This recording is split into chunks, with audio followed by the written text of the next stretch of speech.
Naitanong mo na ba sa sarili mo, ano ba talaga ang hinintay ng mga babae sa mga lalaki? Hindi ang mga regalong nawawala pagkatapos ng isang araw. Hindi ang mga papuring walang laman na nawawala kapag umalis ka na. Hindi ang atensyong maingay pero walang kabuluhan. Hindi. May mas malalim pa. Isang bagay na tahimik, banayad, makapangyarihan. Isang bagay na nagsasalita sa kanilang isipan, humihikayat sa kanilang puso at nagpapadama sa kanila na napapansin sa paraang kakaunti lang ang mga lalaking nakakaunawa. Dahil ito ang katotohanang hindi napapansin ng karamihan sa mga lalaki. Hindi hinintay ng mga babae ang mga salita. Hindi sila humahabol sa pagpapakita. Hindi sila humahabol sa lalaking pinakamaingay o pinakamasikap. Napapansin nila ang lalaking gumagalaw ng may kalmadong kumpiyansa, na hindi kailangang patunayan ang sarili, na natural na nakakakuha ng respeto nang hindi nagsasabi ng kahit isang hindi kinakailangang salita.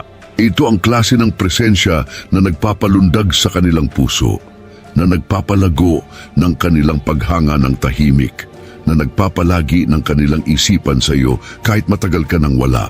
Ito ay banayad, halos hindi nakikita pero napakalakas ng epekto. At ito ang eksaktong naghihiwalay sa mga ordinaryong lalaki mula sa mga lalaking hindi niya maiwasang isipin. Ngayon, malalaman natin ang mga nakatagong katotohanan tungkol sa kung ano ang lihim na hinintay ng mga babae mula sa mga lalaki. Ito ang mga sikreto, ang mga banayad na senyales, ang mga katangiang halos walang napapansin sa mga lalaki pero nararamdaman ng bawat babae ng malalim. At kapag naintindihan mo ito, magbabago ang lahat. Ang iyong presensya ay magiging magnetiko. Ang iyong mga salita ay magkakaroon ng kahulugan. Ang iyong kumpiyansa ay magiging hindi mapigilan. At bago natin simulan ng mga katotohanan ito, i-type ang "Ako ang Hari" sa mga komento ngayon kung handa ka nang umakyat sa bagong antas ng pag-unawa. Hindi lang para basahin ang mga sikretong ito, kundi para isabuhay ang mga ito, para maging ang lalaking hindi humahabol, hindi nagmamakaawa, at kinikilala bilang isang puwersa ng respeto, atraksyon at tahimik na impluensya. Dahil sa pagtatapos ng talakayang ito, hindi mo lang makikita kung ano ang gusto ng mga babae. Magiging ikaw na ang lalaking hindi nila maiwasang pansinin. Ang lalaking natural na namumukod tangi sa mundong puno ng mga distraksyon at mababaw na koneksyon. Una, kaligtasang emosyonal. Bawat babae, kahit gaano siya katibay, independyente o kumpiyansa sa labas, ay may dalang nakatagong mundo sa loob niya. Isang tanawin ng mga marupok na sulok, hindi nasasabing takot, lihim na pagdududa at mga pangarap na hindi pa niya na ibinabahagi sa kahit sino. Siya ay naglalakad sa buhay, nadala ang mga hindi nakikitang bigat na ito, tahimik na hinaharap ang mga bagyong hindi napapansin ng iba. Hinintay niya ang isang lugar kung saan maaari niyang alisin ang kanyang baluti, kung saan ang kanyang puso ay makakahinga ng walang palaging presyo ng paghatol, inaasahan o pagsusuri. Isang lugar kung saan ang kanyang mga kahinaan ay hindi sagabal kundi kayamanan. Isipin siya na nakatayo sa gitna ng isang bagyo, ang hangin ay hinahatak ang kanyang damit. Madilim at mabigat ang mga ulap sa itaas. Ang kulog ng buhay ay bumabalabag sa paligid niya. Ang kanyang kaluluwa ay nanginginig tulad ng kandila sa hangin, kumikislap sa bawat ihip ng kawalan ng katiyakan. Karamihan sa mga lalaki ay nagmamadaling dumaan, bulag sa kaguluhan sa loob niya. Hindi alam na ang pinakamaliit na kilos, ang bahagyang sulyap ay maaring magpakalma o magpapalala sa kanyang marupok na panloob na mundo. Pero ikaw ay iba. Ikaw ang magiging kanlungan, ang tahimik na kuta sa bagyo. Hindi sa pamamagitan ng pag-aayos sa kanya, hindi sa pamamagitan ng paglutas ng kanyang mga problema, hindi sa pagsasabi sa kanya kung ano ang maramdaman, kundi sa simpleng pagiging matatag, kalmado, hindi natitinag, isang presensyang tahimik na nagsasabing ligtas na umiral, huminga at mapansin. Ang iyong presensya ay nagiging santuwaryo, isang daungan kung saan ang kanyang mga depensa ay maaaring bumagsak. Hindi niya kailangang magpaliwanag sa sarili. Hindi niya kailangang bigyang katwiran ng kanyang luha, tawanan o katahimikan. Nararamdaman niya lang na ligtas siya. Ang kaligtasang emosyonal ay hindi tungkol sa kontrol. Hindi ito tungkol sa manipulasyon o dominasyon. Ito ay tungkol sa pagbibigay ng espasyo para sa kanyang pagkatao. Kinikilala na ang kanyang damdamin ay wasto. Ang kanyang takot ay nauunawaan. Ang kanyang mga pangarap ay nararapat pakinggan. Ito ay tungkol sa pagpapakita sa kanya sa pamamagitan ng iyong mga mata, kilos, tono, at hindi nasasabing salita na ang kanyang kahinaan ay hindi pasanin. Ito ay pinahahalagahan, iginagalang at respetado. At kapag nararamdaman niya ang ganitong uri ng kaligtasan, may isang pambihirang mangyayari. Ang kanyang tingin ay lumalambot, tumatagal ng mas matagal kaysa dati, tulad ng isang tahimik na pag-amin ng tiwala.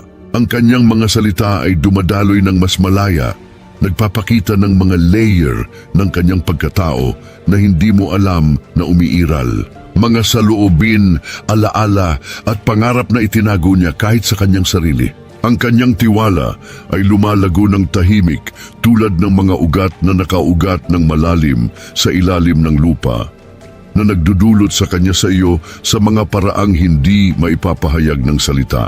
Isipin siya sa gabi, nagsiscroll sa kaguluhan ng buhay, iniisip ka hindi dahil sa malalaking kilos, mamahaling regalo o dramatikong deklarasyon, kundi dahil ang iyong kalmado, ang iyong katatagan, ang iyong hindi natitinag na respeto ay nagpadama sa kanya na napansin sa paraang bihirang payagan ng mundo. Naalala niya ang paraan ng iyong pakikinig, nang hindi nang iistorbo, ang paraan ng iyong pagbibigay ng espasyo nang walang paghatol, ang tahimik na kumpiyansang nagsasabi sa kanya, ligtas kang maging sarili mo dito. Magkomento, ako ang lumilikha ng kaligtasan. Kung naiintindihan mo ang napakalaking kapangyarihan ng pagiging santuwaryo para sa puso ng isang tao. Pero narito ang mahalagang katotohanan. Ang kaligtasang emosyonal lamang ay hindi sapat. Ito ay tulad ng pagtatanim ng binhi sa tuyo at basag na lupa. Maaring tumubo ito. Pero kung walang pare-parehong pag-aalaga, hindi ito magiging isang matayog na puno. Kung walang pare-parehong patunay na ang iyong pag-aalaga, respeto at presensya ay totoo, ang binhi ng tiwala ay maaaring tumubo. Pero hindi ito kailanman mamumulaklak sa uri ng malalim na katapatan, tahimik na paghanga at magnetikong koneksyon na tumatagal habang buhay. At iyon ang nagdadala sa atin sa punto numero 2, pare-parehong pagkilos. Ang nakatagong puwersa na nagpapabago sa kaligtasang emosyonal mula sa isang pansamantalang damdamin tungo sa hindi natitinag na tiwala, paghanga at tahimik na ugnayan na nagdudulot sa kanya sa iyo kahit anong kaguluhan ang umiikot sa inyong dalawa. Pare-parehong pagkilos, pagiging maaasahan. Hindi napapansin ng mga babae ang isang aksyon lamang. Napapansin nila ang mga pattern. Hindi ang isang beses na regalo. Hindi ang paminsan-minsang mensahe, hindi ang mga walang laman na papuri na nawawala sa paglipas ng panahon. Napapansin nila ang paulit-ulit, maaasahang presensya ng isang lalaki na nagpapakita hindi para sa palabas, hindi para sa papuri, kundi dahil iyon ang kanyang pagkatao. Isipin siyang pinagmamasdan ka sa mga tahimik, hindi napapansing sandali. Sinabi mong tatawag ka pagkatapos ng trabaho at ginawa mo kahit pagod ka na. Naalala mo ang kwento na sinabi niya ilang buwan na ang nakalipas at binanggit mo ito ulit tulad ng isang banayad na paalala na mahalaga ang kanyang mga salita. Nandun ka nung nagkagulo ang buhay. Sinusuportahan siya ng walang drama, ng walang inaasahan dahil mahalaga siya. Hindi ito atensyon. Beses ang matatag na ritmo ng pagiging maasahan. Ito ang pagkakaiba sa pagitan ng kaguluhan at katatagan, kawalan ng katiyakan at tiwala. Bawat babae ay nararamdaman ito. Kahit sa hindi malay, ang kanyang isipan ay nagsisimulang magpahinga sa paligid mo. Ang kanyang puso ay nagsisimulang magbukas ng tahimik, dahan-dahan, nang hindi kailangang lumaban o magprotekta sa sarili. Ang pare-parehong pagkilos ay magnetiko dahil ito ay tahimik na patunay ng karakter. Hindi ito makintab, hindi ito humihingi ng pagkilala. Ito ay isang matatag na apoy na nagniningas sa likuran, mainit, maaasahan at imposible hindi pansinin. Isipin ang buhay bilang isang bagyong dagat. Maraming lalaki ang tulad ng malilit na bangka na inaalog ng mga alon ng impulso, emosyon o pansamantalang atensyon. Pero ang isang pare-parehong lalaki, siya ay isang parola, hindi natitinag, matatag, na nagbibigay liwanag sa daan ng kaligtasan at seguridad na maaaring tahakin ng babae nang walang takot. Napapansin niya ito kahit tahimik siya, kahit sa katahimikan. Ang iyong pagiging maaasahan ay nagsasalita ng mas malakas kaysa anumang salita. Ang pare-parehong pagkilos ay hindi lamang tungkol sa malalaking sandali, na sa mga detalye ito, ang mga hindi nakikitang sinulid na hinahabi ang tiwala sa bawat pakikipag-ugnayan. Naalala ang kanyang paboritong inumin, kahit na nakalimutan niyang banggitin ito. Pagpapadala ng simpleng mensahe kapag siya ay na-stress. Pagpapakita na hindi siya nag-iisa. Pagpapakita kapag inaasahan niya at kahit hindi niya inaasahan. Pagtupad sa maliliit na pangako na ginawa ilang linggo na ang nakalipas. Pagpapakita na ang kanyang tiwala sa iyo ay hindi kailanman napapalihis. Bawat paulit-ulit na aksyon ay isang deposito sa bangko ng respeto at paghanga. Ang kanyang isipan ay nagsisimulang umasa sa iyo. Ang kanyang puso ay nagsisimulang magpahinga sa iyong presensya. Ang iyong pare-parehong pagkilos ay nagiging isang magnetikong pulso na hindi niya maiwasang pansinin. Magkomento, ako ay maaasahan. Kung naiintindihan mo na ang pare-parehong pagkilos ay hindi nakakabagot, ito ay hindi mapigilan. Pero narito ang katotohanan. Ang pagiging maaasahan lamang ay hindi sapat. Hindi lang gusto ng babae ang isang maaasahan. Gusto niya ng isang lalaking tunay na naroroon sa kanyang mundo. Isang lalaking ang enerhiya, atensyon, at kalmadong kumpiyansa ay nagpapadama sa kanya na napansin, pinahahalagahan at buhay. At iyon ang nagdadala sa atin sa punto numero 3. Presensya, ang hindi nakikitang magnetikong enerhiya na nagpapabago sa iyong pare-parehong pagkilos, sa isang puwersa na mararamdaman niya kahit walang salitang binibigkas. Ang presensya ay ang tulay sa pagitan ng tiwala at pagnanasa, pagiging maaasahan at malalim na koneksyon. 3, presensya, maingat na atensyon. Ang mga babae ay nangangailangan ng higit pa sa isang lalaking naroroon lang sa parehong espasyo. Kailangan nila ng lalaking tunay na naroroon, hindi lang pisikal kundi mental, emosyonal at enerhetikal. Isang bagay ang umupo sa harap niya. Iba pa ang gawin siyang maramdaman sa bawat tibok ng puso na ikaw ay lubos na naroroon, na ang iyong isipan, focus at puso ay nakatuon sa kanyang presensya. Isipin ang eksenang ito. Nasa isang cafe kayo? Ang mundo ay maingay sa paligid, mga teleponong tumutunog, musika ang tumutugtog, mga pag-uusap na nagkakasabay. Para sa iba, ito ay kaguluhan. Pero kapag kasama mo siya, ang oras ay parang bumagal. Ang ingay ay nawawala sa isang tahimik na ugong na nagiiwan sa inyong dalawa sa isang bula ng atensyon. Napapansin mo ang maliliit na bagay na hindi niya sinasabi ng malakas. Ang kislap ng ngiti na masyadong mabilis na wala, ang banayad na tensyon sa kanyang balikat, ang mahinang kilos ng kanyang kamay habang pinipigilan niya ang mga salita.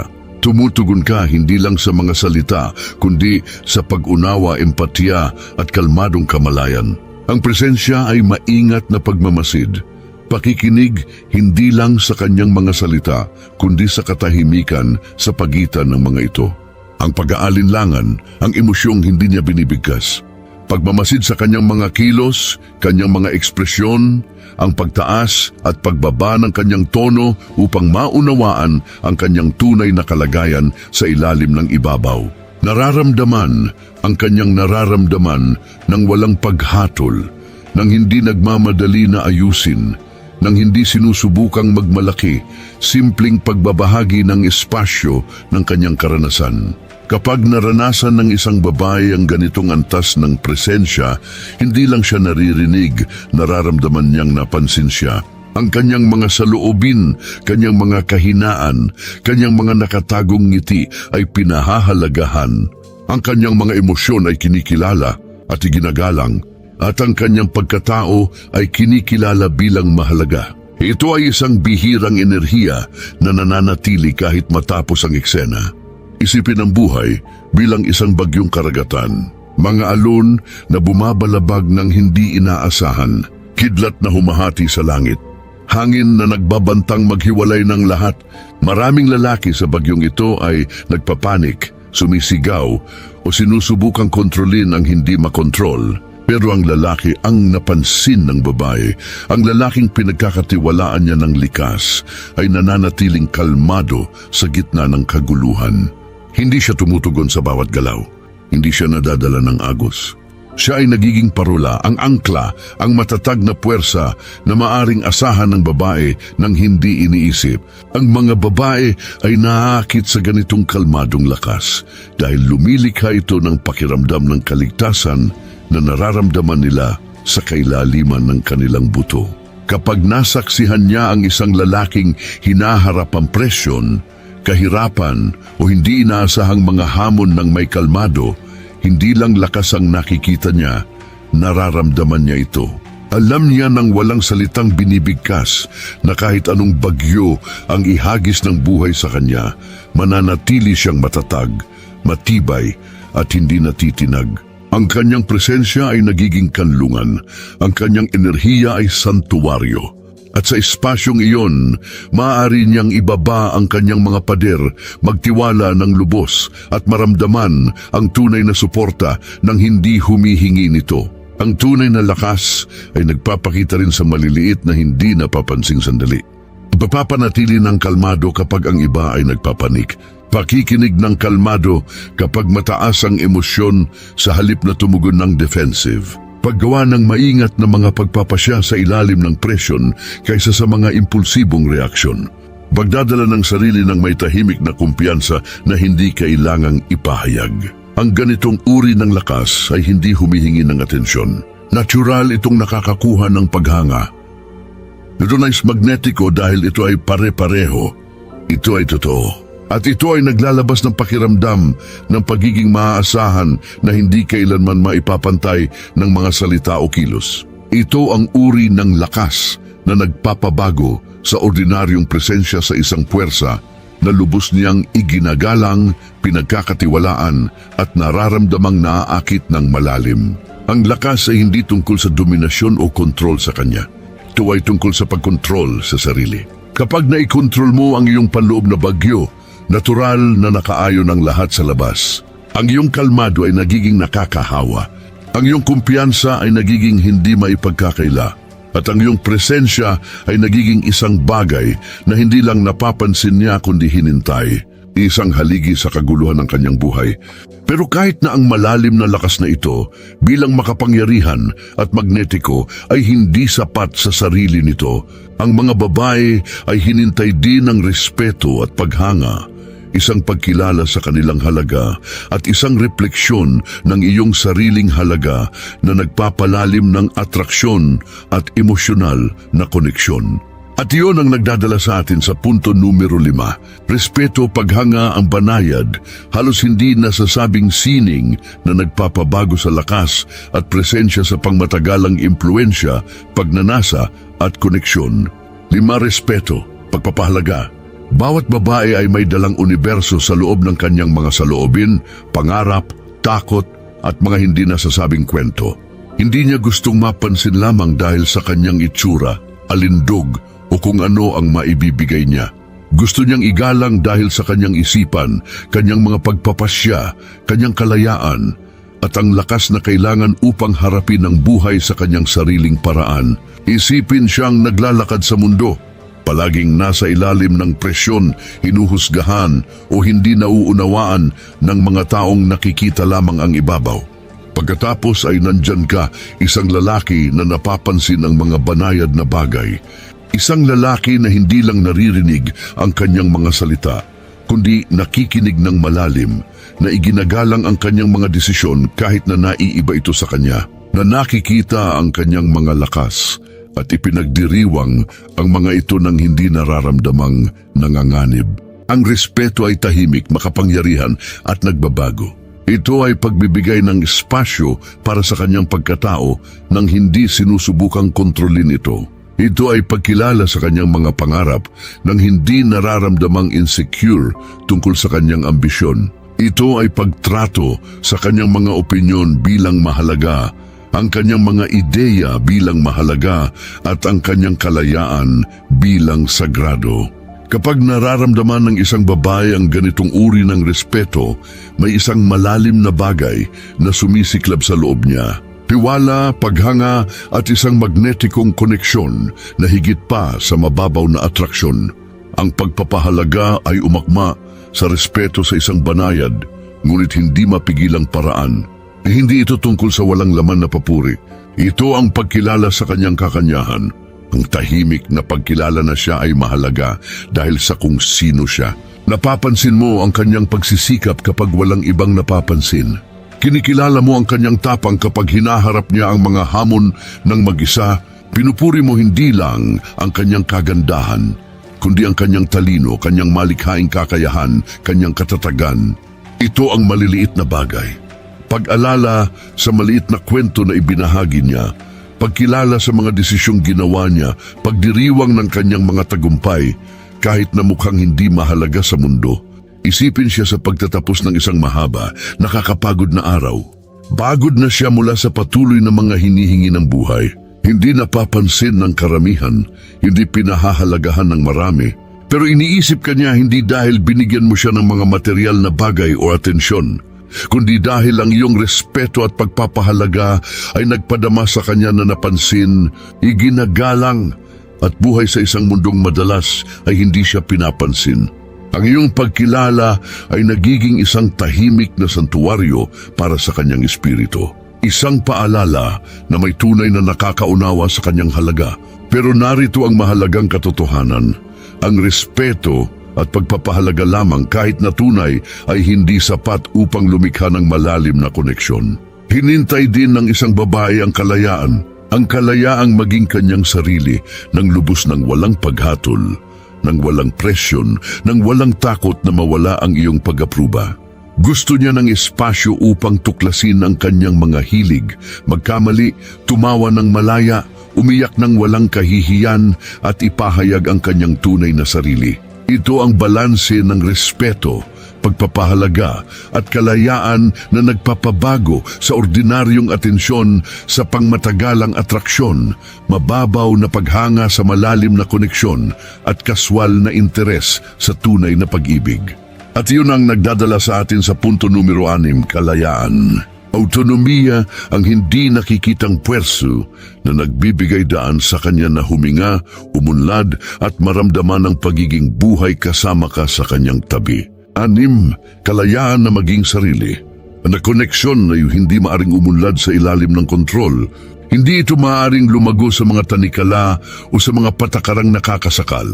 Kapag nararamdaman ng isang babae na limitado, hinuhusgahan o masyadong pinapamahalaan, ang kanyang natural na ningning ay humihina, ang kanyang enerhiya ay umuurong, at kahit ang pinakamatibay na atraksyon ay nagsisimulang maglaho. Pero ang kalayaan, ang tunay na kalayaan, ay nag-aapoy ng koneksyon, nagpapalago ng pagnanasa at nagpapalakas ng emosyonal na ugnayan sa mga paraang hindi maipapahayag ng salita lamang. Isipin siyang pumapasok sa isang mataong silid.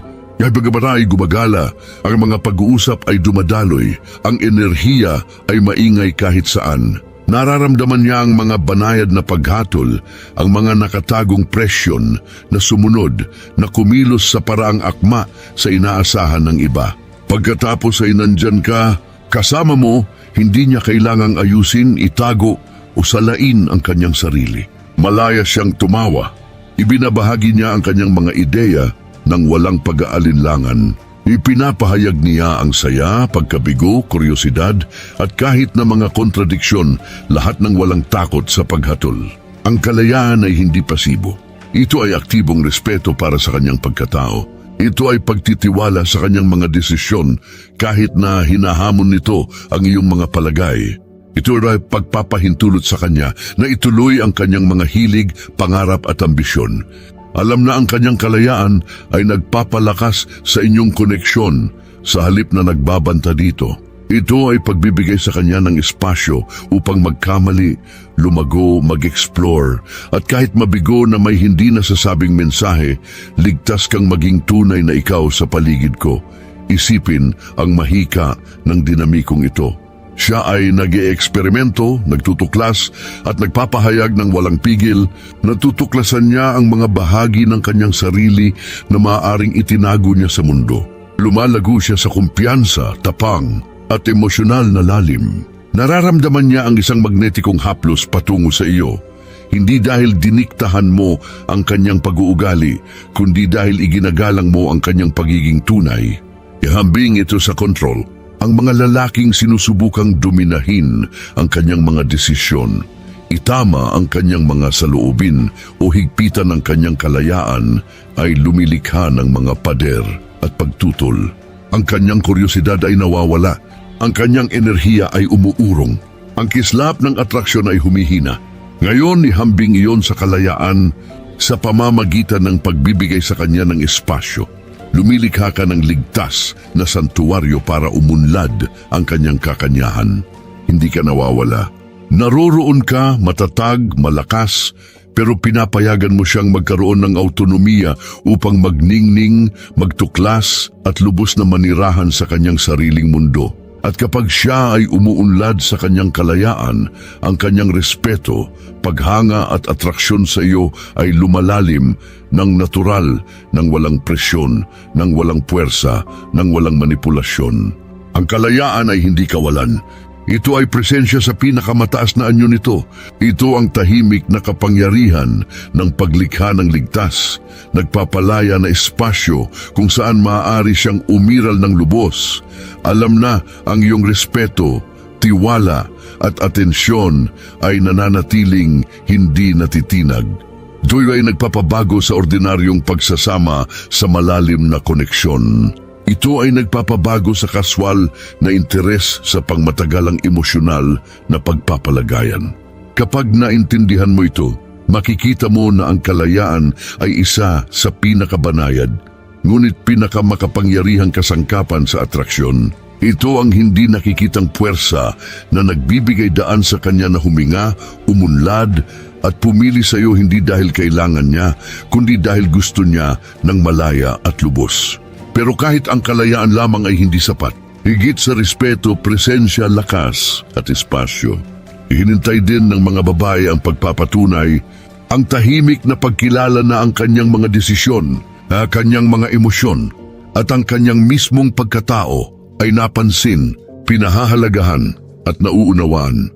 At iyon ang nagdadala sa atin sa punto numero 7, pagpapatunay, pagkilala. Ang psikolohikal na susi na nagpapadama sa kanya na malalim na konektado, pinahahalagahan at emosyonal na magkaugnay sa iyo. 7, emosyonal na pagpapatunay. Hindi lang gusto ng mga babae na marinig, gusto nilang tunay na mapansin, emosyonal na makilala at mental na igalang. Hindi ito tungkol sa pag-aayos ng kanyang mga problema, pagbibigay ng payo o pagsubok na lutasin ang kanyang buhay. Ito ay tungkol sa pagkilala sa kanyang panloob na mundo. Ipinapakita sa kanya na ang kanyang mga emosyon, kanyang mga takot, kanyang mga pagkabigo at kanyang mga pangarap ay wasto, totoo at mahalaga. Isipin siyang pumapasok sa isang silid pagkatapos ng mahabang araw. Pagod siya, nabigo, marahil dala ang mga hindi nasasabing alalahanin o kabiguan. Maraming lalaki ang maaaring magmadali na mag-alok ng solusyon, sabihin sa kanya na kumalma o gambalain siya mula sa kanyang damdamin. Pero ikaw ang bihirang lalaki, huminto, nakikinig ka, nararamdaman mo, kinikilala mo, hindi ka nang iistorbo, hindi ka nang huhusga. Hindi ka nagbibigay ng payo maliban kung hiniling niya. Simpleng iginagalang mo ang kanyang realidad. Sinusundan mo ang kanyang mga emosyon, kinikilala ang kanyang mga pakikibaka at ipinapakita sa kanya na mahalaga ang kanyang panloob na karanasan. Ang pagpapatunay ay banayad, halos hindi nakikita, pero lumilikha ito ng malalim na emosyonal na resonansya. Ito ay bumubulong sa kanyang kaluluwa, nakikita kita, naiintindihan kita, mahalaga ka. Ang iyong mga damdamin ay totoo at iginagalang ko sila. Ito ang isa sa pinakamalapit na anyo ng koneksyon na maaaring maranasan ng isang babae. Nagpapalago ito ng tiwala, katapatan, at malalim na atraksyon na hindi may papantay ng anumang regalo, papuri o malaking kilos. Isipin ang pangmatagalang epekto. Natututo siya na maaari siyang maging mahina sa iyo nang walang takot sa paghatol o pagtanggi. Nagsisimula siyang magbahagi ng kanyang mga damdamin ng mas malalim. Kung wala ang pagpapatunay, kahit ang pinakamatibay na presensya, kalayaan o pagiging maaasahan ay maaaring maging walang laman. Sa pagpapatunay, bawat tingin, bawat salita, bawat aksyon ay umaalingaw-ngaw sa mas malalim na antas. Ito ang tahimik na puwersa na nagpapabago sa koneksyon sa pagpapalagayan, atensyon sa debosyon at respeto sa pagnanasa. Pero kahit ang emosyonal na pagpapatunay bilang nagbabago ay hindi ang huling piraso ng palais.